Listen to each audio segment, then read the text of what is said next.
Yeah, I think digital citizenship is following the accepted norms of appropriate behavior in the online world.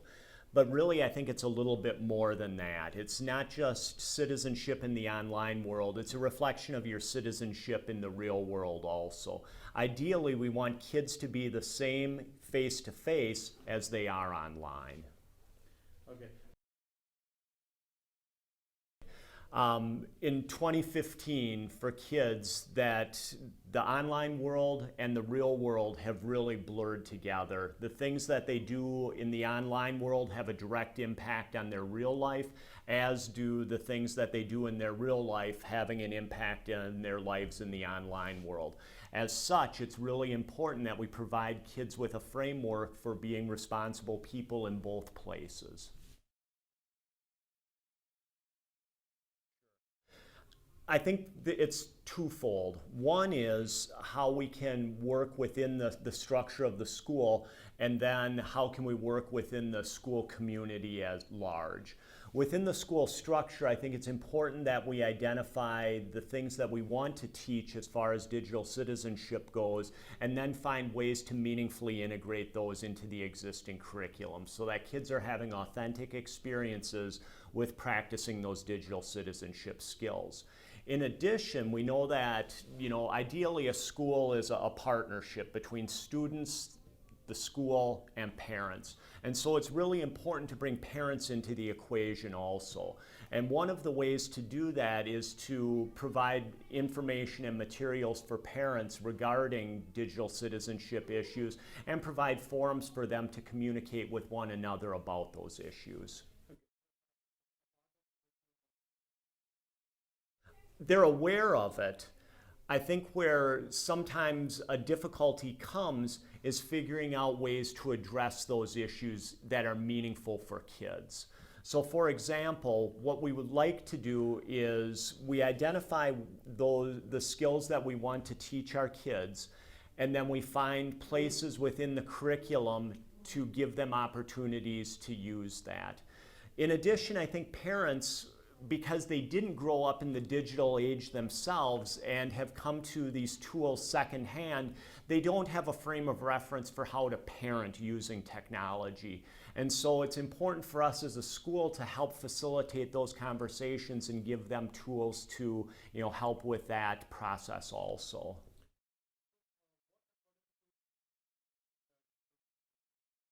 The earlier the better. We see, pictures of, kids in strollers playing with tablets. We can't start it too early. Technology is an integral part of children's lives today, and as such, the earlier we can begin, teaching them how to be good citizens both online and in the real world, the better things will be for society in general. Cyberbullying is a fact and bad byproduct of the digital age. Bullying has always been a part of, kids growing up. And the way that we react to cyberbullying should be in line with the way that we react with regular bullying. We need to educate kids about what is and isn't appropriate, and then when those issues happen, deal with them in appropriate ways so that kids can learn from that mistake and not repeat it. The one tricky part about cyberbullying is that it can often occur anonymously. And so as a result, it makes it a little bit harder for parents and by extension schools to necessarily be aware of those issues unless the child, brings them to our attention. So having open communication between kids and schools and kids and parents is an important part of addressing cyberbullying. As far as the frequency goes, it's interesting. I think typically what we've noticed is that most of the incidents involving inappropriate use of technology, whether it's cyberbullying or accessing inappropriate content, things like that, tend to happen in middle school when kids are really starting to create their identity as a person. And so just like they may be trying on different actions face to face, they're trying on different things in the online world.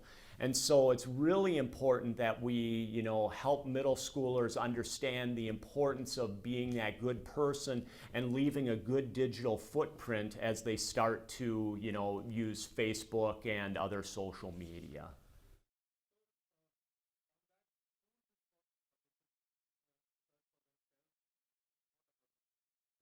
I think it's, like I mentioned earlier, I think it's that partnership. The responsibility lies between the students themselves, the schools, and the parents.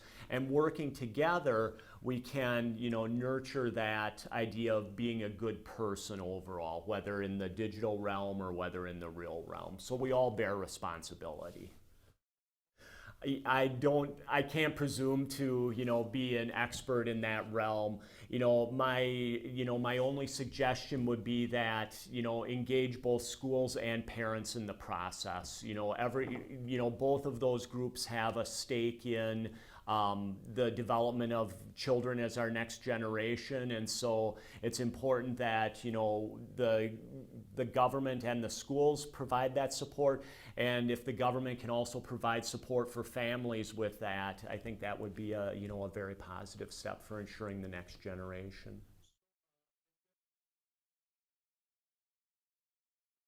Right. I think we'll frame it in terms of, digital citizenship in general. And yes, we've been working on programs from kindergarten through grade 12. And really we look at, several different factors with that. The first part is the safety and security issues with kids. And we provide opportunities and training for them to make sure that they understand, the security implications of having strong passwords, to keeping personal information confidential, and also the security piece of understanding what what you're visiting and what sort of a digital footprint you're leading. Then the second piece that we look at is the digital citizenship itself, and that's that being a good person. And what we've done at AES is we've identified through Common Sense Media some of the main strands that we want to address.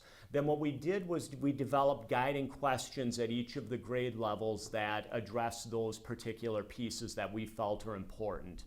The next step was taking those guiding questions to the teachers to make sure that they were age appropriate and that they felt that it was something that they could cover. Once we got that approval by the teachers, then we asked the teachers to work with us to find places in their existing curriculum where kids can learn those skills and then practice those skills. And so that's been part of the ongoing process. The other part of digital citizenship I think that's really important is the media literacy piece, helping kids understand not only what they're consuming, but what impact that site may have. And then also as the volume of information increases and kids at younger and younger ages are researching different topics, helping them to be critical consumers of that information, looking at who's creating the source, why they're creating it, and whether that source is reliable. Then with that, helping them to use that information in responsible and respectful ways that is giving credit where credit is due, and creating products with it that add value to the internet community in general.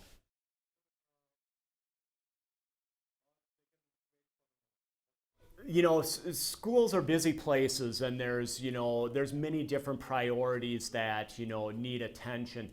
This one I think is critical at this point. And one of the ways that it can be addressed is not necessarily as a standalone piece, but looking for other things that are happening in the schools that it can become part of. Most schools are constantly in a cycle of developing and updating curriculum, and incorporating digital citizenship into that process makes it seem more authentic rather than just perhaps a standalone initiative. In addition, schools are already working with kids on being good people through their honor codes, the rules and policies that they have in place and their discipline procedures. By simply extending that work into the digital realm, they can get more bang for the buck, so to speak, with the existing work that they're doing. It's important. You know, kids are, you know, especially in 2015 and technology being as prevalent as it is for kids, it's really important that we're providing them a framework for being good ethical citizens, both online and in person.